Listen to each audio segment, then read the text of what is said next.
দাড়িতে সুন্নাত, টুপিতে সুন্নাত, পোশাকেও সুন্নাত আসি। পাথরের আঘাত খাওয়া সেটা যে সুন্নাত, কেন মনে হয় না তোমার কাছে? কেন মনে হয় না তোমার কাছে? দাড়িতে সুন্নাত, টুপিতে সুন্নাত, পোশাকেও সুন্নাত আসি। পাথরের আঘাত খাওয়া সেটা যে সুন্নাত, কেন মনে হয় না তোমার কাছে? কেন মনে হয় না তোমার কাছে? নবীর প্রেমে তুমি দাওয়াতে তাবলীগ ধারণ করেছ বুকে, সেই তুমি আজ কেন জুলুমের প্রতিবাদে আওয়াজ তোলো না মুখে? নবীর প্রেমে তুমি দাওয়াতে তাবলীগ ধারণ করেছ বুকে, সেই তুমি আজ কেন জুলুমের প্রতিবাদে আওয়াজ তোলো না মুখে? মেসওয়াক করো তুমি রোজ প্রতিদিন, মেসওয়াক করো তুমি রোজ প্রতিদিন, সেখানেও সুন্নাত আছে। পাথরের আঘাত খাওয়া, মাঝে মাঝে জেলে যাওয়া সেটা যে সুন্নাত, কেন মনে হয় না তোমার কাছে? কেন মনে হয় না তোমার কাছে? মিলাদুন নবীতে বড় সোচ্চার তুমি, নাকি দেখানো লোক? সেই তুমি জানলে না আমার রাসূল ছিলেন সফল রাষ্ট্রনায়ক। মিলাদুন নবীতে বড় সোচ্চার তুমি, নাকি দেখানো লোক? সেই তুমি জানলে না আমার রাসূল ছিলেন সফল রাষ্ট্রনায়ক। ওহুদের ময়দানে দাঁত ভাঙা ঘটনা, ওহুদের ময়দানে দাঁত ভাঙা ঘটনা তোমার কিতাবে কি আছে? পাথরের আঘাত খাওয়া, মাঝে মাঝে রিমান্ডে যাওয়া সেটা যে সুন্নাত, কেন মনে হয় না তোমার কাছে? কেন মনে হয় না তোমার কাছে? ঠিক বললাম না ব্যাঠিক বললাম? আমরা খাওয়ার শেষে মিষ্টি খাওয়া সুন্নাত এটা জানি এবং মানি, আমরা মেসওয়াক করা সুন্নাত এটা জানি এবং মানি, আমরা টুপি মাথায় দিয়া সুন্নাত এটা জানি এবং মানি, আমরা জুব্বা পরা সুন্নাত এটা জানি এবং মানি। কিন্তু আমরা দিন কায়েম করার আন্দোলন করাও যে রাসূলের সুন্নাহর মধ্যে পড়ে যায় আর কোরআনের আদেশ অনুযায়ী ওয়াজিব, আমরা এটা জানলেও মানি না। বলেন ঠিক কিনা? এমন আছে না নাই? শরিয়া আইন মানতেই নারাজ এমন অনেকেই আছে না নাই? বলে আমাদের সাথে শরিয়া আইনের কোনো সম্পর্ক নাই, অথচ শরিয়ার আইন দিয়েছেন কে? আল্লাহর দেওয়া আইন যারা মানতে চায় না তারা মুসলমান থাকতে পারে? আল্লাহর সাথে শিরকারী কখনো ইমানদার হতে পারে? সুতরাং আল্লাহর আইনের সাথে যাদের সংঘর্ষ আছে, আল্লাহর আইন যাদের অপছন্দের, তারা কখনো ইমানদার হতে পারে? এটা কি আমার ব্যক্তিগত কথা? ব্যক্তিগত কথা ভাইয়েরা আমার, রাসূলের সব সুন্নাহ মানতে রাজি, কিন্তু আমার রাসূল তরবারি ধরে যুদ্ধ করেছেন, লড়াই করেছেন, সংগ্রাম করেছেন, মক্কায় টিকতে পারে নাই, মদিনায় হিজরত করতে হয়েছে, তায়েফের রাস্তায় রক্তাক্ত হয়েছে, ওহুদের ময়দানে দান মুবারক শহীদ হয়েছে।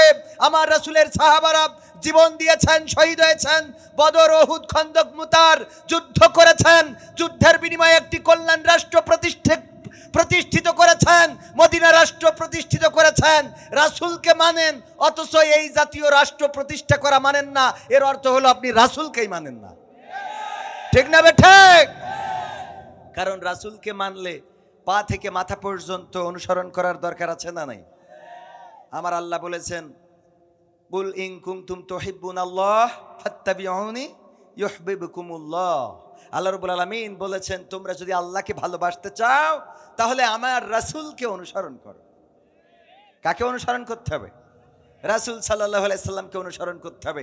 দাড়ি রাখাতে অনুসরণ করব, পাঞ্জাবি পরাতে অনুসরণ করব, টুপি পরাতে অনুসরণ করব, মেসওয়াক পরাতে অনুসরণ করব, কিন্তু রাষ্ট্রীয় ক্ষমতায় রাসূলের আদর্শ প্রতিষ্ঠিত এখানে যদি চুলকানি শুরু হয়ে যায় তাহলে আপনি রাসূলকে মানেন, ইমানদার থাকতে পারেন? সাহস নিয়ে দাঁড়িয়েছো তাই মুক্ত হয়েছে জমিন, সাহস করে দাঁড়ালে আর একবার কায়েম হয়ে যাবে দিন। সাহস নিয়ে দাঁড়িয়েছো তাই মুক্ত হয়েছে জমিন, সাহস করে দাঁড়ালে আর একবার কায়েম হয়ে যাবে দিন। নয় নয় নয় আর কোনো ভয়, আনতে হবে দিনের বিজয়। নয় নয় নয় আর কোনো ভয়, আনতে হবে দিনের বিজয়, দিনের বিজয়। যারা ভেবেছিল ছাড়বে না আর ক্ষমতার ওই মাসনদ, দেখেছে তারা রবের পাকড়াও কি করে করে নাস্তানাবুদ। যারা ভেবেছিল ছাড়বে না আর ক্ষমতার ওই মাসনদ, দেখেছে তারা রবের পাকড়াও কি করে করে নাস্তানাবুদ। তাই নয় নয় নয় আর কোনো ভয়, আনতে হবে দিনের বিজয়, কোরআনের বিজয়। মানুষের সাথে যারা করেছে দুশ্মনী, করেছে বাড়াবাড়ি, দেশের বুকে তাদের হয়নি তো জায়গা, যেতে হলো মামার বাড়ি।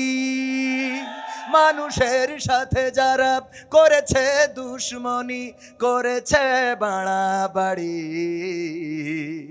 দেশের বুকে তাদের হয়নি তো জায়গা, যেতে হলো মামার বাড়ি। তাই নয় নয় নয় আর কোনো ভয়, আনতে হবে দিনের বিজয়, দিনের বিজয়।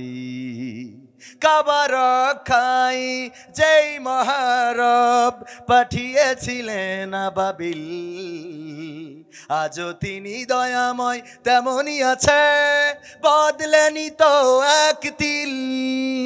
কাবা রক্ষায় যেই মহারব আবাবিল, আজও তিনি দয়াময় তেমনই আছে, বদলেনি তো এক তিল। তাই নয় নয় নয় আর কোনো ভয়, আনতে হবে দিনের বিজয়, কোরআনের বিজয়। সাহস নিয়ে দাঁড়িয়েছো তাই মুক্ত হয়েছে জমিন, সাহস করে দাঁড়ালে আর একবার কায়েম হয়ে যাবে দিন। অনেকেই মনে করেন ইসলাম যদি ক্ষমতায় যায়, বেপর্দা নারীরা চিন্তা করে আমাদের মনে হয় বোরখা পরা ছাড়া রাস্তায় চলা যাবে না। আবার হিন্দুরা মনে করে আমাদেরও মনে হয় মসজিদে যেয়ে নামাজ পড়া লাগবে, এরকম। এটা নয়। ইসলাম যদি ক্ষমতায় আসে রাষ্ট্র যদি ইসলামী অবকাঠামো দিয়ে চলে, তাইলে কোন পোশাকটা কল্যাণ করে এটা নারীরা অটোমেটিক বুঝে। কথা কয় না। একবার আমার উস্তাদের কাছে একটা ঘটনা শুনেছিলাম। এক হিন্দু রোজার মাস সন্তান নিয়ে বাজারে গিয়েছেন। সন্তান যখন বাজারে যেয়ে মিষ্টির আবদার করেছে, বাবা বলল মিষ্টি কিনে দিতে পারি, কিন্তু আমার কলিজার টুকরা এই বাজারে এখন খাওয়া যাবে না। সন্তান বলল, কেন বাবা, আমি এই বাজারে কেন খাইতে পারবো না? ওই হিন্দু জবাব দিয়েছিল, ওগো আমার সন্তান, এখন মুসলমানদের রমাদানের মাস চলে, রোজার মাস, মুসলমানেরা রোজা রেখেছে, তাদের সামনে এমন করে আহার করা এটা সৌন্দর্যপূর্ণ না, বরং তুমি এটা কিনে দিলাম, বাড়িতে যেয়ে খাবা, মুসলমানরা রোজা রেখেছে, তাদের সামনে খাওয়া যাবে। এটা ছিল তার আকল দিয়ে, তার বিবেক দিয়ে নির্গত হওয়া কিছু কথা। এটা কেউ তাকে বাধ্য করে নাই। এই জন্য ইসলামী সমাজ যদি কায়েম হয়ে যায়, এই রাষ্ট্রে যারা চলেন তারা ভারতের মতো পোশাক পরেন না, কিংবা আমেরিকার মতো পোশাক কি পরে। বাংলাদেশে যেসব নারীরা আছেন আমেরিকার পোশাক পরে বের হয় না, আবার আমেরিকায় যেয়ে দেখা যায় ঢিলে ঢালা খোলামেলা পোশাক পরে, আছে না নাই? শুধু বাংলাদেশের না, আরব সৌদি আরবের অথবা দুবাই, কাতার, আবুধাবির অনেক নারী আছে যারা পশ্চিমে যেয়ে তাদের সেই কালচারটাকে ধারণ করে সেই পোশাকগুলো পরে, আবার যখন আরবে ফিরে যায় তখন আবার বোরকার মধ্যে ঢুকে যায়। ওরা আসলে আল্লাহকে ভয় করে না, ভয় করে সমাজকে। কাকে? এমন কিছু থাকবে যারা আল্লাহকে ভয় পায় না কিন্তু সমাজকে ভয় পাবে। তারা বুঝবে কোনটা সৌন্দর্যপূর্ণ পোশাক, কোনটা এই সমাজে পড়তে হবে। আর আমার পুরুষেরাও বুঝে যাবে কোনটা তাদের পর্দা, কেউ নারীর দিকে ফিরে তাকাবে না। ওই গানটির মতো, কোনো একদিন এদেশের আকাশে কালেমার পতাকা দুলবে, সেদিন সবাই খোদাই বিধান পেয়ে দুঃখ বেদনা ভুলবে। সেই দিন আসবে না, আসবে না। সেই দিন দুঃখ বেদনা কেন ভুলবে? কারণ আপনারা ইতিপূর্বে দেখেছেন বাংলাদেশ জামাত ইসলামী, এই মাহফিলটা যেহেতু জামাত ইসলামীর আয়োজনে, সুতরাং সরাসরি জামাতের নাম নিতে কি কোনো অসুবিধা আছে? অনেকেই জামাত ইসলামীর নাম নিলে বলে, হুজুর মাহফিলের আয়োজন তো গ্রামবাসী করেছে, এলাকাবাসী করেছে, সেখানে কেন সরাসরি বা ইনডাইরেক্ট জামাতের কথা হয়ে যায়? ওগো আমার ভাইয়েরা, এইটা যেহেতু আয়োজনে জামাত ইসলাম, সুতরাং সরাসরি জামাতের কথা বলার দরকার আছে না নাই? আমার যশোরের 2 আসনের এমপি ছিলেন মুহাদ্দিস আবু সাইদ মুহাম্মদ শাহাদাত হুসাইন, সংগঠনের ভাইয়েরা সবাই চিনবেন, ঠিক কিনা? রাহিমাহুল্লাহ। উনি এমপি হওয়ার আগে চেয়ারম্যান ছিলেন। রমাদানের মাস, সরকারিভাবে বাজেট এসেছে কিছু খুরমা। তৎকালীন সময়ে যাতায়াতের ব্যবস্থা ছিল কপোতাক্ষ নদ দিয়ে নৌকায় যাইতে হতো। চিকরগাছা থেকে, উপজেলা থেকে নিয়ে যাবেন ইউনিয়নে, খুরমা নিয়ে ফিরতেছেন। মাগরিবের আজান হয়ে গেল। মুহাদ্দিস আবু সাইদ মুহাম্মদ শাহাদাত হুসাইন, তখন তিনি চেয়ারম্যান, এমপি নন, জামাত নির্বাচিত চেয়ারম্যান। উনি ইফতারের জন্য নৌকার উপরে বসে নদী থেকে পানি তুললেন এবং বিসমিল্লাহ বলে অথবা দোয়া পড়ে ইফতার শুরু করলেন। ইফতারটা করলেন, রোজাটা খুললেন, রোজাটা ভাঙলেন।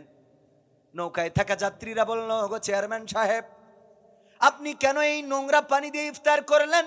এই নদীর ময়লা পানি দিয়ে কেন আপনি রোজা খুললেন? অথচ আপনি কতগুলো খেজুর নিয়ে যাচ্ছেন। এই খুরমাগুলো থেকে অন্তত 2-1টা খুরমা বের করে নিয়ে আপনি যদি ইফতারটা করতেন, সুন্নাও আদায় হতো, আবার আপনার ইফতারিটাও হয়ে যেত। বলেন ঠিক কিনা?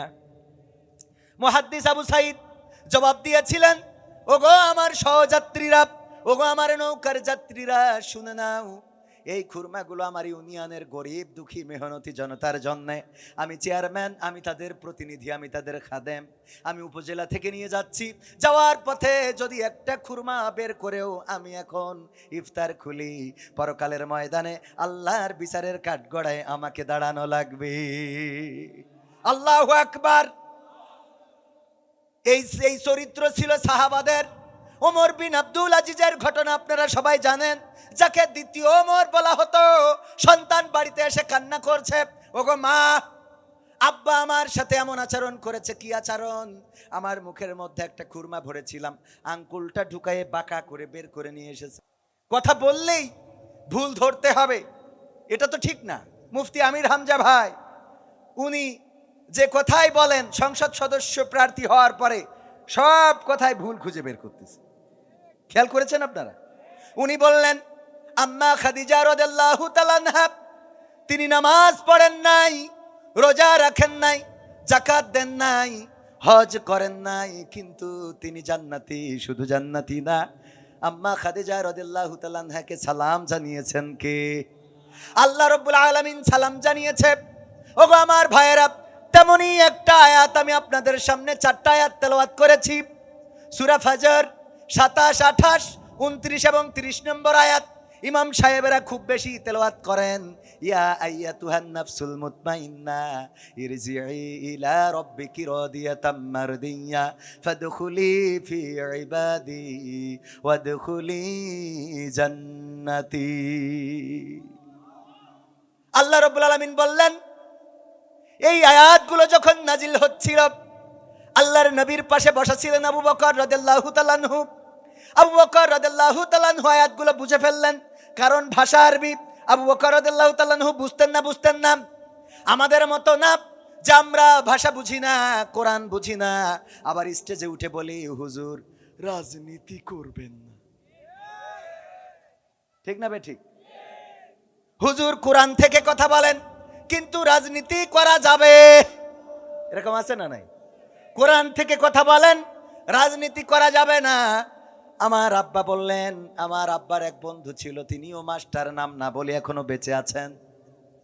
সেই মাস্টার বলল, আব্দুস সামাদ সাহেব ওয়াজ করো, কোনো অসুবিধা নাই, দয়া করে রাজনীতি করাবা না, কারণ কোরআনে কোথাও রাজনীতি নাই। আমার আব্বা বললেন, ঠিক আছে মেনে নিলাম, আপনি একটু কোরআনটা খুলে দেখাই দেন কোথায় রাজনীতি নাই। বলতেছে, আমি কি পড়তে পারি নাকি? আমি কি পড়তে পারি? সে মাস্টার আজও বেঁচে আছেন, কিন্তু আমার আব্বা আজ প্রায় 24 বছর হয়ে গেল পৃথিবী ছেড়ে বিদায় নিয়েছেন। ইসলামী আন্দোলনের পক্ষে ছিলেন, কোরআনের পক্ষে ছিলেন, কোরআনের রাজনীতি করেছেন। যে বেঁচে আছেন রাজনীতি, কোরআনের রাজনীতি নাই, কিন্তু নিজে পড়তে পারে। এমন মানুষ আছে না নাই? কোরআন পড়তে জানে না। আমাদের আব্দুল্লাহ আল আমিন ভাই সুন্দর করে একটা উদাহরণ দিতেন। সেটা কি? একবার এক মুসাল্লি এবং ইমাম দুইজনের তর্ক বেঁধেছে ক্রিকেট খেলা নিয়ে। বলতেছে, এখন বাংলাদেশে, এখন পৃথিবীতে বা ক্রিকেট বিশ্বে ভারতের মতো এত শক্তিশালী দল নাই। আর মুসাল্লি বলছে, না অস্ট্রেলিয়া ওদের থেকে শক্তিশালী। ইমাম কয়, না ভারত, না ইন্ডিয়া, তারপরে অস্ট্রেলিয়া, না ভারত না অস্ট্রেলিয়া। দুইজনের তর্ক, এর মধ্যে আজান শুরু হয়ে গেছে, মসজিদে মাগরিবের আজান। ইমাম বলল, ওগো মুসাল্লি, তোমার সাথে আর ভারত অস্ট্রেলিয়া নিয়ে আর বাড়াবাড়ি করতে চাই না, চলো এখন মসজিদে যাই, নামাজ আদায় করব। মসজিদে যে ইমাম যখন নামাজের মধ্যে তেলাওয়াত করেছেন, ওয়া কানা মিনাল কাফিরিন। ইমাম সাহেব ছিল একটু খুড়া, আর ওই যে মুসাল্লির সাথে তর্ক করেছে উনি ছিলেন একটু কানা। উনি কি ছিল? কানা। ইমাম ছিল খোড়া, উনি ছিলেন কানা। যখন ইমাম তেলাওয়াত করেছে ওয়া কানা মিনাল কাফিরিন, কানা মনে করতেছে হুজুর ক্রিকেট খেলা নিয়ে দ্বন্দ্ব বেঁধেছে, নামাজ দিয়ে আমার কাফের বানাইলো, নামাজ দিয়ে আমার। হুজুর আপনি আমাদের ইমাম সাহেব, আপনার এত যত্ন করে আমরা খাওয়াই, এত আদর যত্ন করি, সামান্য ক্রিকেট নিয়ে তর্ক করলাম, আর আপনি আমাকে বললেন ওয়া কানা মিনাল কাফিরিন। হুজুর এটা তো মানতে পারলাম না, তারপরেও আজকে বলেছেন চুপ থাকলাম। আগামী কোনো দিন যদি বলেন তাইলে আমি কিন্তু চুপ থাকবো না। মনে মনে সিদ্ধান্ত নিয়ে বসে আছেন।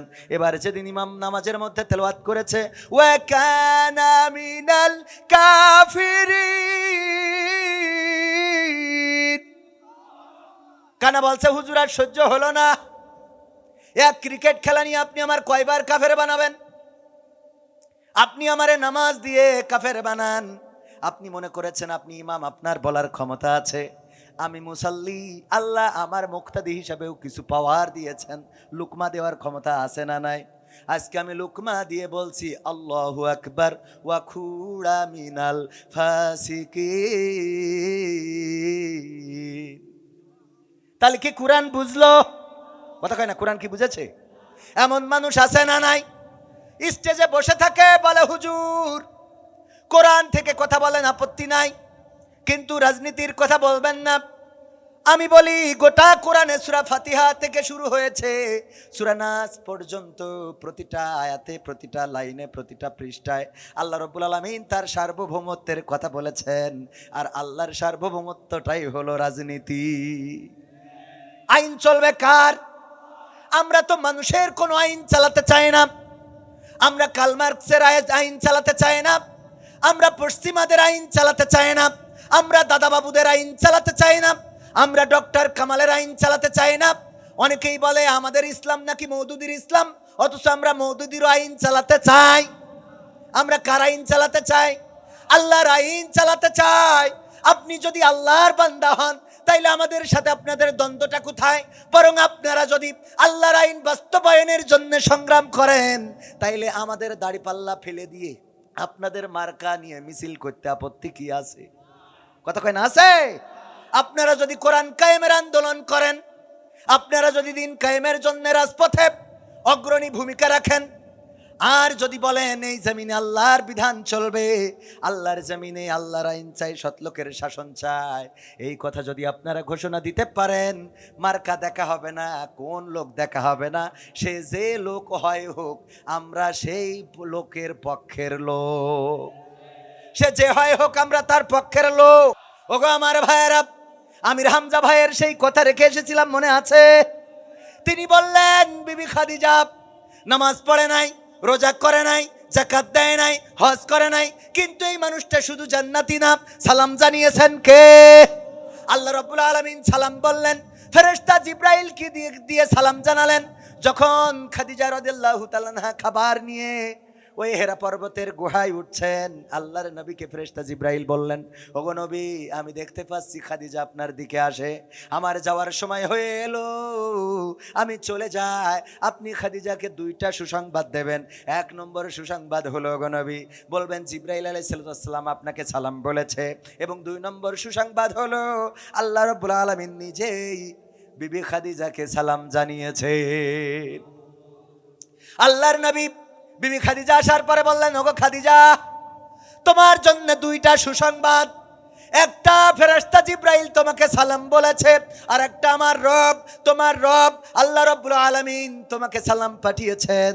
খাদিজা বললেন, ওগো নবী, আমি জিবরাইলের সালামের জবাবটা দিতে পারবো, কিন্তু আল্লাহর সালামের জবাবটা কেমনে দিতে হয় জানি না, আপনি আমার পক্ষ থেকে সালামের জবাবটা দিয়ে দেন। পড়েন আল্লাহু আকবার। এই কথাটা বললেন, বলার কারণে সমালোচনা শুরু হয়ে গেল। অথচ যখন বিবি খাদিজা ছিলেন তখন শরিয়ায় নামাজ কায়েম করার জন্য এমন শরিয়া নাজিল হয়, এমন শরিয়া বিশ্বনবীর পরে আসে নাই, এমন আইন আসে নাই। যাকাত ফরজ হয় নাই, হজ ফরজ হয় নাই। এমনি ভাবে এই কাজগুলো ফরজ না হওয়ার কারণে বিবি খাদিজা রাদিয়াল্লাহু তাআলা আনহাকে করতেও হয় নাই। কথাটা তো ঠিক, কিন্তু অন্যভাবে উপস্থাপন করে আমার জনাব আমির হামজা মুফতি, আমির হামজা ভাইকে এমনভাবে উপস্থাপন করা হয়েছে উনি যেন সাহাবীর দুশমন, উনি যেন বিবি খাদিজার দুশমন। বলেন নাউজুবিল্লাহ। ঠিক না বেঠে? শত্রুতা আছে না নাই? ষড়যন্ত্র আছে না নাই? কিন্তু আমাদের কথা হলো কোরআনের পক্ষে থাকবে ওরা যতক্ষণ, আমরা তাদের পক্ষেও থাকবো তত। ঠিক না বেঠে? ওই যে বর্ডার দিয়ে মিস্টার বল্টু বাইসাইকেল করে বালু নিয়ে যাচ্ছে, বাইসাইকেলে কি পুলিশ ধরে বলতেছে, এই বাইসাইকেলে করে কি পাচার করতেছো? কয় স্যার বালু। স্যার কয় সাইকেলে করে তুমি বালু পাচার করতে চাও? বর্ডার থেকে মানুষ সোনা দানা গয়নাগাটি ফেন্সি ডিলিয়া বা হিরোইন এইগুলো নিয়ে আসে, তুমি বালু নিয়ে আসো কেন? স্যার কি করবো, নিয়ে আইছি। চেক করে একটু দেখে যে না সত্যি বালু, বালুর মধ্যে কিছুই নাই। কয় ঠিক আছে ছেড়ে দিলাম। দ্বিতীয় আর একদিন আসতেছে, স্যার এতে এই ধরেছে, এতে কি? স্যার বালু। স্যার সত্যিই বালু। আরে বর্ডার দিয়ে কেউ সাইকেলে করে বালু পাচার করে? স্যার বালুই তো নিয়ে যাচ্ছি। স্যার চেক করেন, আপনি চেক করে দেখেন না সত্যিই বালু, পুরা বালু ঢেলে আবার ভরে দিয়ে দিয়েছে, যাও।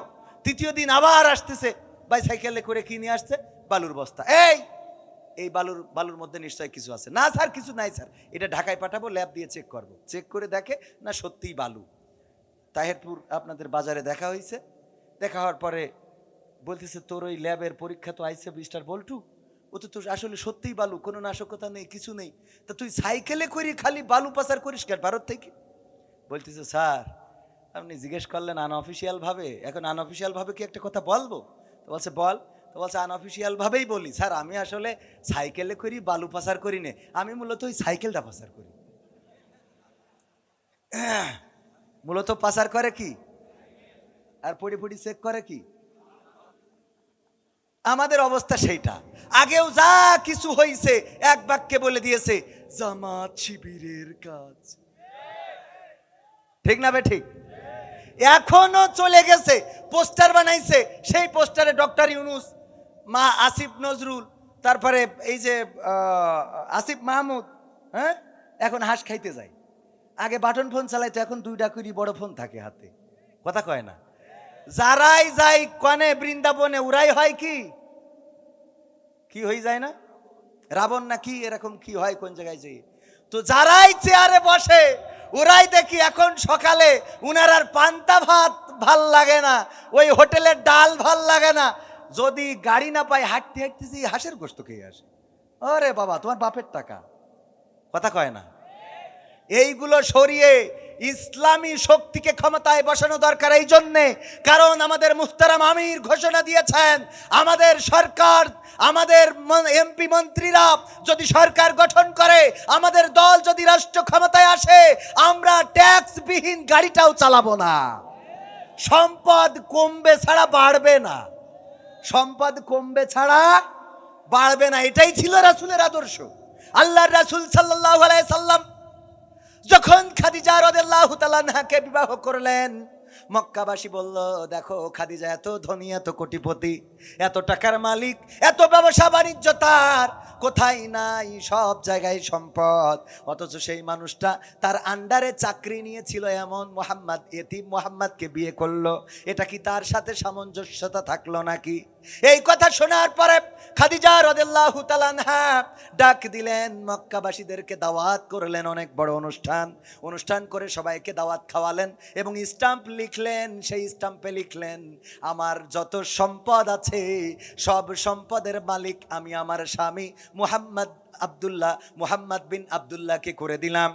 এই কথা লিখে যখন স্বাক্ষর করেছে, মক্কাবাসীকে বলল গো মক্কাবাসী, সবাইকে তো দাওয়াত করেছি, এই যে দেখো স্টাম্প করেছি, দলিল করেছি, আমার সমস্ত সম্পদ আমি মুহাম্মদকে লিখে দিয়েছি, এখন তোমরা সাক্ষী থেকে যাও। তোমাদের সামনে আমি বলতেছি যেহেতু সব লিখে দেয়া শেষ, এখন আমি নিঃস্ব অসহায়, আমি একটু মুহাম্মাদের কদমের কাছে আশ্রয় চাই, তিনি যদি দয়া করে আমাকে তার কদমের কাছে আশ্রয় দেয়, তাইলে আমি তার স্ত্রী হিসেবে বাকি জীবনটা পার করে দিতে চাই। আল্লাহর নবী এই সম্পদ পাওয়ার পরে আল্লাহর নবী ব্যবসা করে আরো কোটি কোটি টাকা অর্জন করেছেন, কথা কয় না। তা করেন নাই, বরং মক্কায় যখন দুর্ভিক্ষ এসেছে, যখন অসহায়ত্ব এসেছে, তখন ওই সম্পদগুলো দুই হাত দিয়ে বিলিয়েছেন, এতটাই বিলিয়েছেন নবী মুহাম্মদ সাল্লাল্লাহু আলাইহি সাল্লাম বলতেন বাটিতে একটু গোশত ভরে দাও, বাটিতে গোশত দিতাম, তারপরে মদিনার অলিতে গলিতে ঘুরতেন আর বলতেন খাদিজার কোনো সাথী বেঁচে আছো নাকি যাকে একটু আপ্যায়ন করতে চায়। আমরা জিজ্ঞাসা করতাম ওগো নবী, খাদিজার বান্ধবীদের এখনো কেন আপনি খুঁজে ফেরেন? আল্লাহর নবী বলতো ওগো আয়েশা শুনে নাও, খাদিজার এত সম্পদ ছিল যে তিনি মক্কার ধনী ছিলেন, সেই সম্পদ আমার সাথে বিবাহ করার পরে সব লিখে দিলেন, আর আমি সেটা মানবতার কল্যাণে সব খরচ করেছি।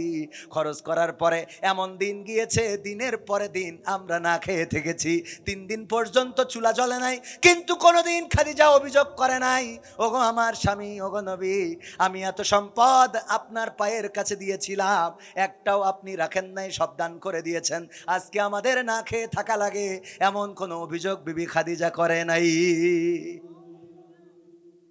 সম্পদ কমেছে না বেড়েছে? সম্পদ কমেছে।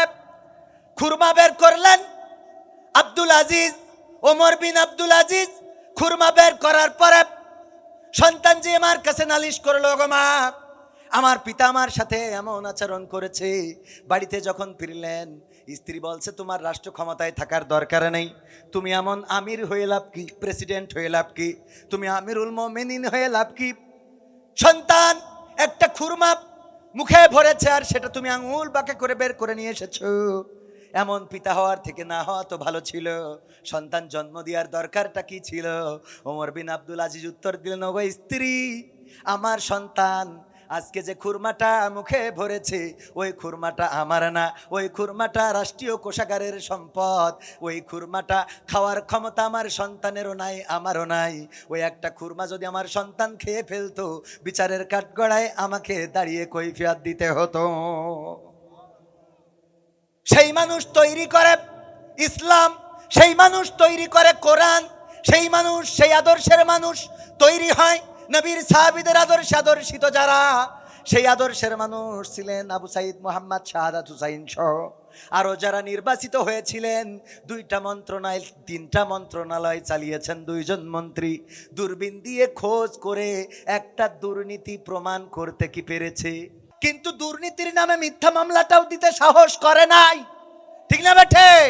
দুর্নীতির নামে মিথ্যা মামলা দিতে পারে নাই। কত মামলা দিয়েছে আল্লামা দেলওয়ার হুসাইন সাইদি, কলিজার টুকরা, কোরআনের পাখি, যার সুর আজও কণ্ঠে ভাসে। ওগো আমার ভাইয়েরা, এই মানুষটা 13টা বছর কারাগারে থাকলো, 2বার সংসদ সদস্য নির্বাচিত হয়েছেন। তাকে মামলা দিয়েছে মানবতা বিরোধী, তাকে মামলা দিয়েছে লুণ্ঠনকারী, তাকে মামলা দিয়েছে ধর্ষণকারী, তাকে মামলা দিয়েছে নানানভাবে নানান কিছু। কিন্তু সংসদীয় আসনের সংসদ সদস্য একটা দুর্নীতির মামলা দেওয়ার মতো ক্ষমতা তাদের সেই সময়ও হয় নাই। এমন মানুষকে রাষ্ট্র ক্ষমতায় আনার দরকার আছে না নাই?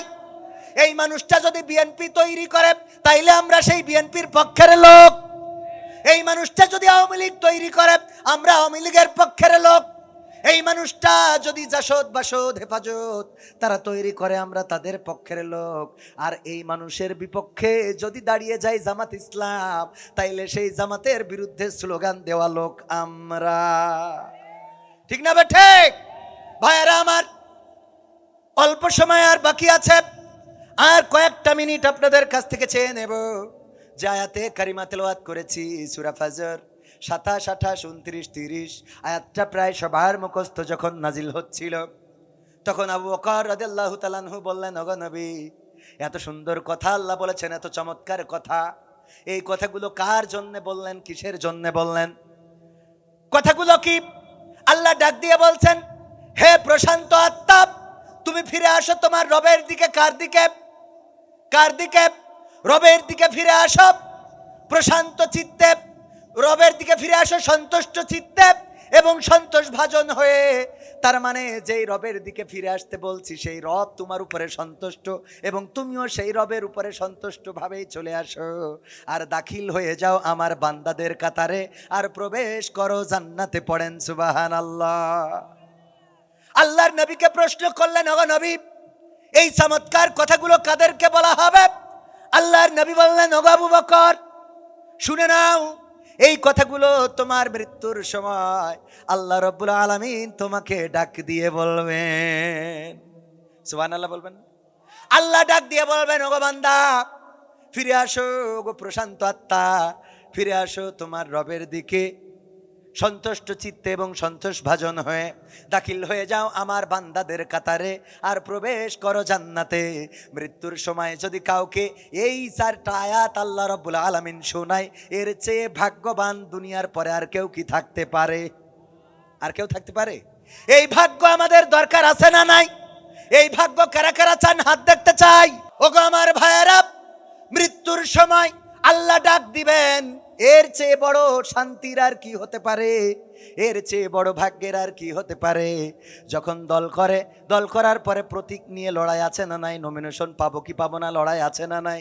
হঠাৎ করে যদি ঢাকায় ডেকে নেয় আর যদি বলে তুমি ঢাকায় এসো আনন্দের সাথে, আমি তোমার পরে সন্তুষ্ট, তুমিও সন্তুষ্ট থাকবা, সেই কাজটা করা হচ্ছে, এই কথা যদি বলেন তো দেখি, একজন প্রার্থী ঢাকায় যাবে, ওর মানে সকাল হইতেই চাইবে না, খালি মনে করবে কখন আজান দেবে, কখন আজান দেবে, পাল্লি মুয়াজ্জিনের ডেকে মসজিদে পাঠাই দেয়। ওমর রাদিয়াল্লাহু তাআলা আনহু খলিফা নির্বাচিত হলেন। আবু বকর রাদিয়াল্লাহু তাআলা আনহু 2 বছর 2 মাস রাষ্ট্র শাসন করার পরে বুঝতে পারলেন আমার যাওয়ার সময় হয়ে এসেছে, আমার নবী চলে গিয়েছেন, আমারও যেতে হবে। উনি বুঝে ফেললেন আমার যাওয়ার সময় হয়ে গেছে। উনি বুঝলেন যে এই রাষ্ট্র কার কাছে দিয়ে দেয়া যায়, কাকে দিলে জনগণ মেনে নেবে, জনগণদেরকে ডাকলেন, জনগণেরা জড়ো হয়ে গেল আবু বকর রাদিয়াল্লাহু তাআলা আনহুর গেটের সামনে। আবু বকর রাদিয়াল্লাহু তাআলা আনহু বললেন, ওগো মদিনাবাসী, আল্লাহর আমানত এতদিন আমার উপরে ছিল। বিশ্বনবী ইন্তেকালের পরে 2টা বছর 2 মাস আমি রাষ্ট্র চালালাম, এখন আমার যাওয়ার সময় হয়ে এসেছে। আমি মনে করি আমার পরে ওমর রাদিয়াল্লাহু তাআলা আনহু এই রাষ্ট্রের সবচেয়ে সর্বোত্তম ব্যক্তি, বা তিনি সক্ষম ব্যক্তি যিনি এই রাষ্ট্রের নেতৃত্ব দিতে পারবেন। সাহাবীরা সবাই দাঁড়ানো, মুহাজির সাহাবী, আনসার সাহাবী, সব 2 দলের সাহাবী সবাই এক বাক্যে মেনে নিলেন, যোগ্য নেতা, যোগ্য নেতৃত্ব আপনি বাছাই করেছেন, আমরা তার হাতে বায়াত নিতে কোনো আপত্তি নাই। ওমর রাদিয়াল্লাহু তাআলা আনহুকে বললেন, ওগো ওমর, আমি তোমাকেই দায়িত্ব দিচ্ছি, আমি নির্বাচিত করলাম তোমাকে এই রাষ্ট্র চালানোর জন্যে। ওমর রাদিয়াল্লাহু তাআলা আনহু দায়িত্বটা মাথার উপরে নিয়ে নিলেন, কাদের উপরে নিয়ে ভাষণ দিলেন। প্রথম ভাষণেই বললেন, ওগো আমার জনগণ, তোমাদের কাছে আমার প্রথম বক্তৃতা হলো, রাষ্ট্রীয় সম্পদ এগুলো তোমাদের অধিকার, রাষ্ট্রীয় সম্পদ এগুলো জনগণের অধিকার। এই অধিকারটা তোমরা আমার কাছ থেকে বুঝে নেবে। আমি যদি বুঝে দিতে কার্পণ্যবোধ করি, তাইলে তোমরা আমার কাছ থেকে বুঝে নেবে। আমার দ্বিতীয় বক্তব্য হলো, আমি যদি ভুল পথে পরিচালিত হই, আমি যদি কখনো তোমাদের খেদমত করা বাদ দিয়ে ভুল পথে আমার রাস্তা চালাই, তাহলে তোমরা আমাকে পথ দেখিয়ে দেবে। ওমর রাদিয়াল্লাহু তাআলা আনহুর ওই সামনে থেকে যত জনগণ ছিল তাদের মধ্য থেকে একজন নাঙ্গা তরবারি উঁচু করে বলল, ওগো ওমর, সিদ্ধান্ত নিলাম আপনি যদি ভুল পথে চলে যান, এই তরবারি দিয়ে আপনার পথটা দেখিয়ে দেব। ওমর রাদিয়াল্লাহু তাআলা আনহু রাগ করলেন না, তিনি রাগ না করে বললেন, আমি সত্যিই খুশি হয়েছি যে আমার এই সমাজে এমন মানুষ রয়েছে, আমার এই রাজ্যে এমন জনগণ রয়েছে যারা আমার ভুল হলে তারা তাদের তরবারি দিয়ে আমার রাস্তাটা দেখিয়ে দেবে। এমন নেতৃত্ব গড়ার দরকার আছে না নাই? ওগো আমার ভাইয়েরা, আল্লাহ যদি সালাম বলেন, আল্লাহ রাব্বুল আলামিন যদি বলেন, হে প্রশান্ত আত্মা, ফিরে আসো তোমার রবের দিকে খুশি মনে, এবং আমিও তোমার উপরে খুশি, আর আমার বান্দাদের কাতারে দাখিল হও, জান্নাতে প্রবেশ করো। মৃত্যুর সময় এই কথাটা যদি আমরা শুনতে পারি, তাইলে মনের মধ্যে হবে, আল্লাহ যত তাড়াতাড়ি পারো আমারে নিয়ে যাও। ঠিক না বে ঠিক? আব্দুল কাদের জিলানী রাহিমাহুল্লাহ মাঝে মাঝে চিৎকার করে বলতেন, ওগো রব, তুমি যদি আমাকে জান্নাতে দাও আর আমার সাথে কথা না বলো, আমার পরে যদি না খোঁজ থাকো, যদি আমার খোঁজ খবর না নাও, তাইলে ওই জান্নাত তোমার কাছে আমি চাইবো না। ওগো রব, তুমি যদি আমার জাহান্নামে দাও আর যদি আমার উপরে খুশি হয়ে বলো, ওগো আব্দুল কাদের, তোমার দিন কেমন কাটছে, জাহান্নামে কেমন আছো, যদি এই খবরটা তুমি আমার নাও, তাইলে খবর না নেওয়া জান্নাতের চেয়ে খবর নেওয়া জাহান্নামী আমি বাছাই করে নেব। আল্লাহর সন্তুষ্ট চাইবো। কার সন্তুষ্ট? এইগুলো হলো নফসে মুতমাইন্না, প্রশান্ত আত্মা। সবকিছুর উপরে স্থান দিয়েছেন কাকে?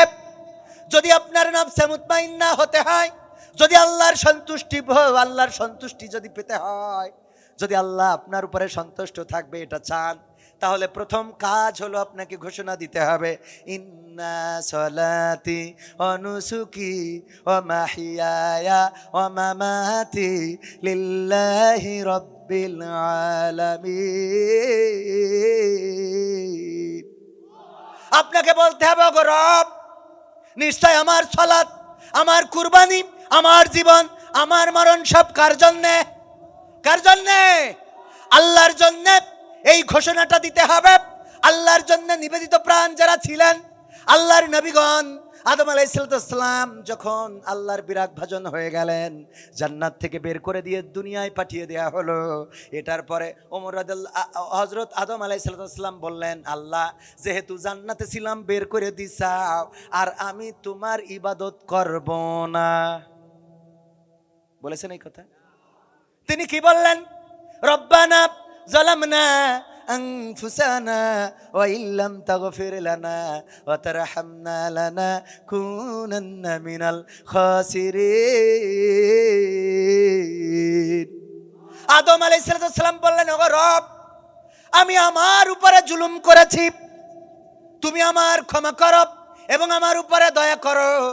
তুমি যদি ক্ষমা না করো আর দয়া না করো, তাইলে আমি ক্ষতিগ্রস্তদের মধ্যে পড়ে যাব। তখন ক্ষতিগ্রস্ত কোনো বান্দা ছিল না, তখন ক্ষতিগ্রস্ত ছিল একমাত্র ইবলিশ। ঠিক না বেঠিক? আদম আলাইহিস সালামের সময় কি কোনো লোক ছিল? না, কোনো লোক ছিল না। আদম আলাইহিস সালাম ফরিয়াদ করে বললেন, ওগো রব, তুমি যদি আমাকে ক্ষমা না করো আর দয়া না করো, রহম যদি আমার উপরে না করো, তাইলে আমি ক্ষতিগ্রস্তদের মধ্যে পড়ে যাব। আল্লাহ রাব্বুল আলামিন আমার আদম আলাইহিস সালামের এই ডাক শুনলেন এবং ক্ষমা করে দিয়েছেন না দেন নাই? নফসে মুতমাইন্না আল্লাহর পরেই নিবেদিত প্রাণ হবে, কখনো নিজেকে অন্যভাবে উপস্থাপন করবে না। প্রশান্ত আত্মা যদি হতে হয়, বিপদে পড়লেও শুকরিয়া আদায় করতে হবে কার? যদি কষ্টে থাকেন তাও শুকরিয়া আদায় করবেন কার? আর যদি ভালো থাকেন, সুখে থাকেন, তাও শুকরিয়া আদায় করবেন কার? বিপদে পড়েছেন আল্লাহর নবীরা, কোনোদিন ধৈর্য হারা হন নাই, নিজেদেরকে উৎসর্গ করেছেন। আমার ইব্রাহিম আলাইহিস সালাম যখন আগুনের মধ্যে ফেলে দেওয়া হচ্ছে, রশিটা কেটে দিলেই পড়ে যাবে, এই অবস্থায়ও ডাক দিয়ে বলে নাই, ওগো নমরুদ, আমি তোমার দিন মেনে নিলাম, ওগো পিতা, আমি তোমাদের সাথে একমত হয়ে গেলাম। বরং তিনি তার আগে ঘোষণা দিয়েছিলেন, ইন্নী ওয়াজ্জাহতু ওয়াজহিয়া লিল্লাযী ফাতারাস সামাওয়াতি ওয়াল আরদ হানিফাও ওয়া মা আনা মিনাল মুশরিকিন। ইব্রাহিম আলাইহিস সালাম বললেন, ওগো আমার কওমের লোক, শুনে নাও, আমি আমার মুখটা ঘুরিয়ে দিলাম তার দিকে যিনি আসমান জমিন সৃষ্টি করেছেন, আর আমি ঘোষণা করে দিলাম, আমি তোমাদের সাথে মিছিলে যাব না, তোমাদের দল করব না, তোমাদের মার্কা নিয়ে ঘুরব না, একমাত্র কার দল করব? কার দল? ইব্রাহিম আলাইহিস সালাম বললেন, তোমাদের ওই মার্কা চলবে না, তোমাদের ওই মার্কা নিয়ে আমি দৌড়াতে পারবো না, মিছিলে যেতে পারবো না, কারণ আমি আমার পথ পেয়েছি, রবের পথ। আল্লাহর প্রতি যখন নিবেদিত প্রাণ হয়ে গেলেন, আগুনে ফেলে দিবেন, ফেরেশতারা এসে বলল, ওগো ইব্রাহিম, আমরা তোমাকে সাহায্য করতে চাই। কেন? কারণ তুমি এখন কষ্টে পড়ে গেছো, বিপদে পড়ে গেছো। আল্লাহ কি পাঠিয়েছে? কয় না। তাইলে কেন এসেছো? আল্লাহর কাছ থেকে অনুমতি নিয়েছি, আল্লাহকে বলেছি, ওগো রব, তোমার খলিল, তোমার বন্ধু আগুনে পুড়বে, এটা কেমন করে মানবো? একটু যদি সাহায্য করতে পাঠাতে। আল্লাহ বলল, যাও, তবে ইব্রাহিম যদি অনুমতি দেয় সাহায্য করবা, আর যদি ইব্রাহিম অনুমতি না দেয় তাইলে ফিরে আসবা। ইব্রাহিম বললেন, তাইলে ফিরে যাও, ব্যাক করো, চলে যাও, আরশে আজিমে রবের কাছে চলে যাও। ইব্রাহিম বললেন, ওগো ফেরেশতারা, কেন তোমাদের ফিরে যেতে বলি? শুনে নাও, তোমরা আমার যে কষ্ট দেখে আমাকে সহযোগিতা করতে এসেছো, তোমাদের থেকে আমার রব আমার কষ্টে, আমার মনের খবর আরো বেশি ভালো জানে। নফসে মুতমাইন্না হওয়ার জন্য নিবেদিত প্রাণ হতে হবে। বিপদে মুসিবতে হাত হারিয়েছেন আলহামদুলিল্লাহ, পা হারিয়েছেন আলহামদুলিল্লাহ, চোখ হারিয়েছেন আলহামদুলিল্লাহ, কোরআনের জন্য সম্পদ হারিয়েছেন আলহামদুলিল্লাহ, জেলে গিয়েছেন আলহামদুলিল্লাহ, রিমান্ডে গিয়েছেন আলহামদুলিল্লাহ, ফাঁসির কাস্টে ঝুলার সময় নাউজুবিল্লাহ। তাইলে আমরা সন্তুষ্ট থাকবো কার উপরে? আগুনে যখন ফেলা হচ্ছিল, ইব্রাহিম আলাইহিস সালাম তো বলতে পারতেন, ওগো রব, আমি তোমার একাত্মবাদে বিশ্বাসী হওয়ার কারণে আজকে আগুনে ফেলতেছে, সুতরাং তুমি যেহেতু এখনো দেখলে না, খালি রশিটা কাটলেই পড়ে যাব, যেহেতু এখনো দেখো নাই, তাইলে আমি আর তোমার দল করব না। বলেছে এই কথা, একদম রশি কাটার আগ মুহূর্তেও বলে নাই। এবার আল্লাহ বললেন, ইয়া নারু কুনি বারদাও ওয়া সালামান আলা ইব্রাহিম, ওগো আগুন, তুমি আমার ইব্রাহিমের জন্য ঠান্ডা হয়ে যাও। যখন আগুনে ফেলে দিয়েছে, তখন ইব্রাহিম জানেন না যে আগুনটা ফুল বাগানে রূপান্তরিত হবে। তার মানে আল্লাহকে ভালোবেসে আগুনের মধ্যেই ইব্রাহিম আলাইহিস সালাম ঝাঁপ দিয়েছেন। বলেন ঠিক কিনা? আমাদের এমন সিদ্ধান্ত নেওয়ার দরকার আছে না নাই? আমরা জানি না মিছিলে গেলে ফিরে আসবো কিনা, হতে পারে বুলেট বিদ্ধ হব, হতে পারে হাত হারাতে, হতে পারে কান চোখ নাক মুখ হারাতে হতে পারে, কিন্তু সিদ্ধান্ত নিতে হবে আল্লাহর দিনের বিজয়ের জন্য। যদি জীবন যায়, জীবন দিতে আপত্তি নাই, বাতিলের কাছে এই মাথা নত হবে। আমাদের রাহবারেরা সেটাই দেখিয়ে গিয়েছেন। ফাঁসির আগে ডাক দিয়ে বললেন, ওগো আমার কলিজার টুকরা সন্তান, ফাঁসির কাস্টে ঝুলবো, বলো দেখি লুঙ্গি পরে যাব নাকি পায়জামা পরে যাব? আমার কবর দেওয়ার জন্য পাবনা সাথিয়ায় কে যাবে? তোমাদের মাকে সাথে নিও না, রাস্তা খারাপ, এবং এত লম্বা জার্নি করলে তোমাদের মা অসুস্থ হয়ে যেতে পারে। এই ফাঁসির আগে এমন স্বাভাবিক কথা পৃথিবীর কোনো মানুষ বলতে পারে না, শুধু সে ছাড়া, যে বলেছে ইন্না সলাতি অনুসুকি ও মাহিয়ায়া ও মামাতি লিল্লাহি রব্বিল আলামিন।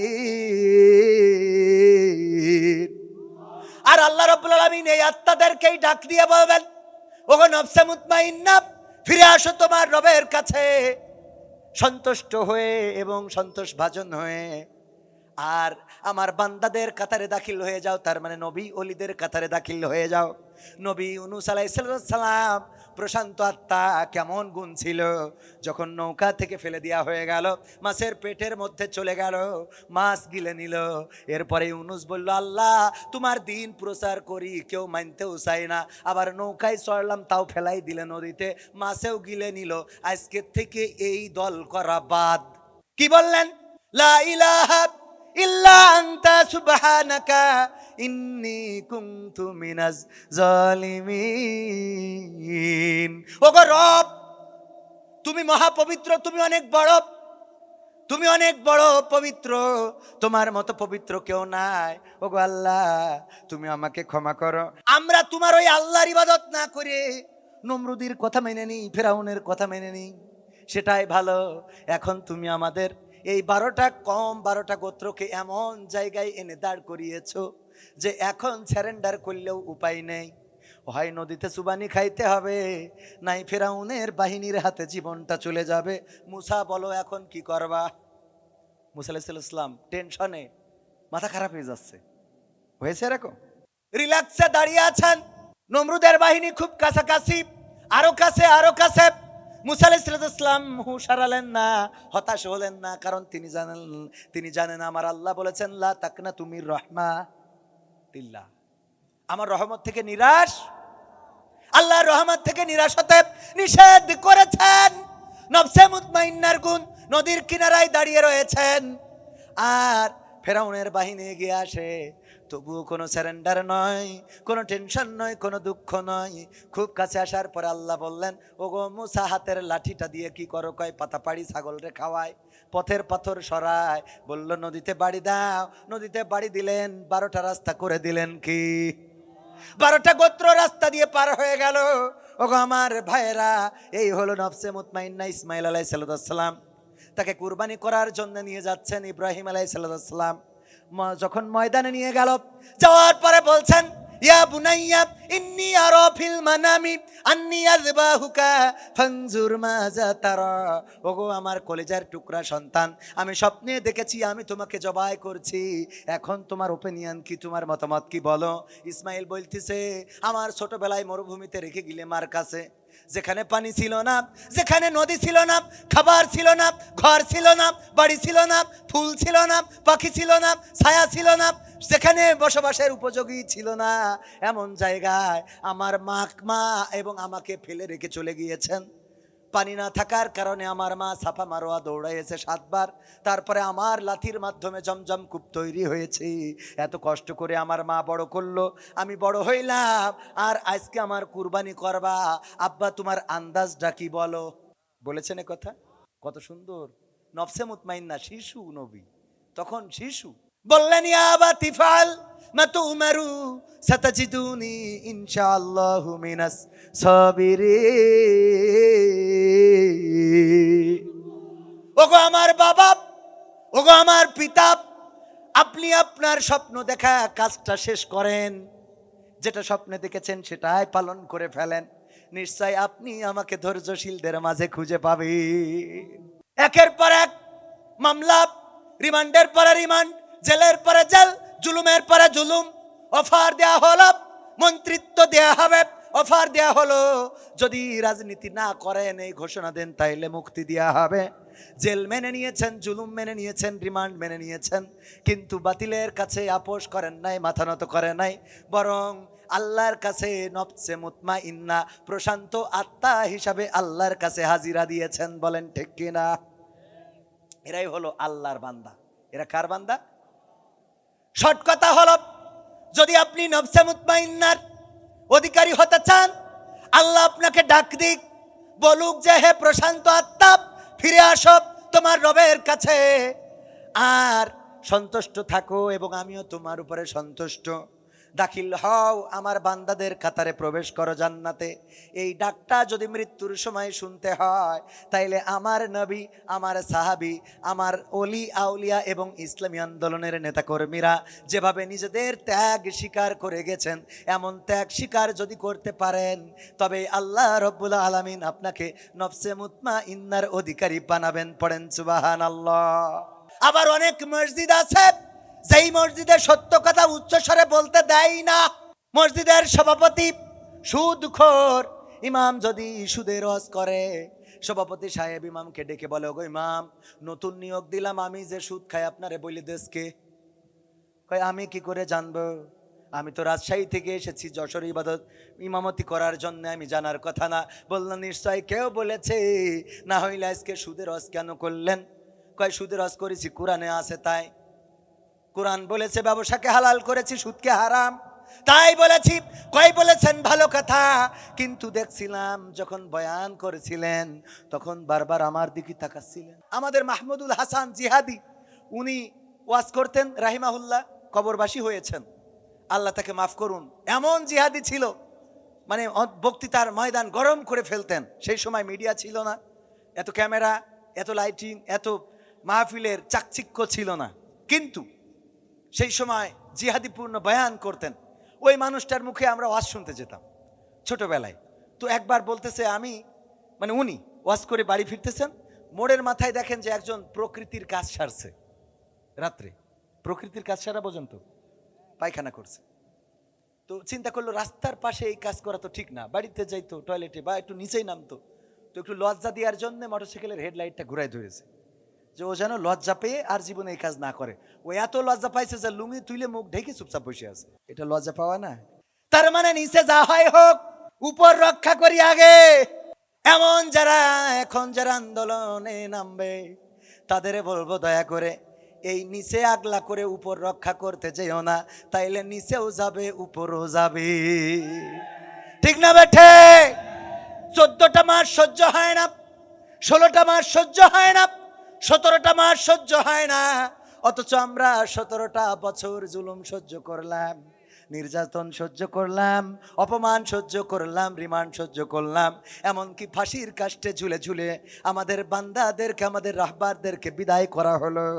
এই সব আমরা মেনে নিলাম, আর তোমাদের 16টা মাস 17টা মাস সহ্য হচ্ছে না। এখন কি বুঝতে পারছাও আমাদের কত জ্বালান জ্বালাইছো? কথা কয় না? যদি চুপ থাকো ভালো, কিন্তু যদি চুপ না থাকো তাইলে অরাজকতা আসতে পারে না, পারে না। যারা ওই বাসে হামলা করছে, ককটেল ফুটাচ্ছে, বাসে আগুন দিয়েছে, জ্বলন্ত মানুষ পুড়ে আঙ্গার হয়ে গেছে, ঘুমন্ত মানুষ। যেই মানুষটা মারা গেল তার বাড়ি সন্তান আছে না নাই? যেই মানুষটা মারা গেল হয়তো সে জামাতও করে না, বিএনপিও করে না, হয়তো সে জুলাইয়ের পক্ষের লোকও না, হতে পারে আওয়ামী লীগেরই লোক। যারা বাস চালায় ওরা সব কি জামাত ইসলাম? সব বিএনপি। সুতরাং যারে মারো, যেই বাসে আগুন ধরালে, যাকে পুড়াইয়ে মারলে, ওই মানুষটার এই মৃত্যুর জন্যে একেতে 16টা বছর খুন করেছো নির্বিচারে, আবার এখন যে গোপনে খুন করতেছো, আল্লাহ কিন্তু বরদাস্ত করবে না। করবে? আল্লাহ বরদাস্ত করবে না। প্রমাণ হলো যাদেরকে নিষিদ্ধ করা হয়েছে আজকে তারাই এই দেশের বিটিভিতে পর্যন্ত ঢুকে গেছে, না যায় নাই। মা বোনেরাও পর্দার অন্তরালে আছেন। অল্প সময় শুধু নসিহা এতটুকু, আমার আল্লাহ বললেন ওয়া করনা ফি বুয়ুতিকুন্না ওয়ালা তাবাররাজনা তাবাররুজাল জাহিলিয়াতিল উলা। ওগো নারীরা পর্দার মধ্যে থাকো, জাহিলি যুগের মেয়েদের মতো সাজুগুজু করে নিজেদেরকে প্রদর্শন করে বেড়ায়ও না। আমার মা বোনেরা রাজশাহীবাসী, আমার মা বোনেরা তাহিরপুরবাসী, বাগমারাবাসী, আপনাদের কাছে আপনাদের পায়ে হাত দিয়ে বলি, দয়া করে পর্দা করে চলেন, কারণ এই রূপের সৌন্দর্য চিরদিন থাকবে। যেই রূপটায় আপনি লিপস্টিক লাগান, এই রূপটা দিয়েছেন কে? যেই রূপে আপনি টিপ পরেন, যেই নখে আপনি বিভিন্ন রকম কালার মারেন, এই নখও কার দান? সুতরাং এইগুলো আল্লাহ যেহেতু দিয়েছেন, সুতরাং আল্লাহর কাছে মাথাটা অবনত করেন। নফসে মুতমাইন্না যদি হতে হয়, ফিরাউনের স্ত্রী আসিয়ার মতো হতে হবে। ফিরাউন ছিল সবচেয়ে বড় জালিম এবং সবচেয়ে বড় জাহিল, আর তার স্ত্রী ছিল সবচেয়ে বড় ইমানদার। বলেন ঠিক কিনা? স্বামীর খেদমত ছেড়ে দেন নাই, স্বামীর সাথে খারাপ আচরণ করেন নাই, স্বামীকে কোনোদিন গালমন্দ করেন নাই, স্বামীর সাথে অন্যায় আচরণ করেন নাই। শুধুমাত্র একটা ছাড়া স্বামীর সব হুকুম মেনেছেন। সেটা হলো স্বামী বলল আনা রব্বুকুমুল আলা, আর আসিয়া বলল আমি রব হিসেবে আমার আল্লাহকে মেনে নিয়েছি। এমন নারী হওয়ার দরকার আছে না নাই? আল্লাহ সবাইকে কবুল করুন, পড়েন আমিন।